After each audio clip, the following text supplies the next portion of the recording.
ഉപരാഷ്ട്രപതി ജഗ്ദീപ് ധൻഖർ ഗുരുവായൂരിൽ സന്ദർശനം നടത്തി. തിങ്കളാഴ്ച ഉച്ചയ്ക്ക് 1:30-ഓടെയാണ് അദ്ദേഹം ക്ഷേത്രത്തിലെത്തിയത്. പ്രതികൂല കാലാവസ്ഥ മൂലം രാവിലെ സന്ദർശനം നടത്തുവാൻ കഴിയാതെ മടങ്ങിയിരുന്നു. ഉപരാഷ്ട്രപതിയുമായി ഹെലികോപ്റ്റർ കൊച്ചിയിലേക്ക് മടങ്ങുകയും ചെയ്തു.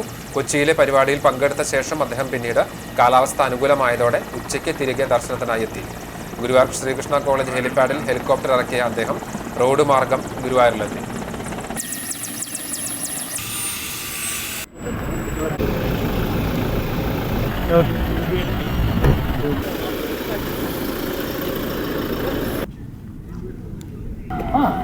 കനത്ത സുരക്ഷയാണ് ഉപരാഷ്ട്രപതിയുടെ വരവുമായി ബന്ധപ്പെട്ട് ഒരുക്കിയിരിക്കുന്നത്.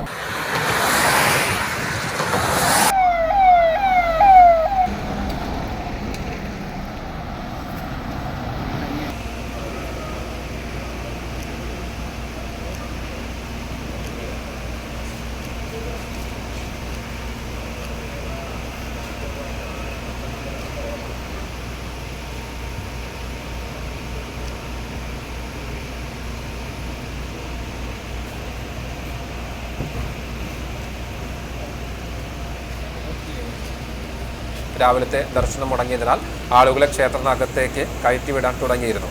പിന്നീട് ഉച്ചയ്ക്ക് എത്തുമെന്ന് വിവരം ലഭിച്ചതോടെ ഭക്തജനങ്ങളെ ഉള്ളിലേക്ക് പ്രവേശിപ്പിക്കുന്നത് വീണ്ടും നിർത്തിവെപ്പിച്ചു.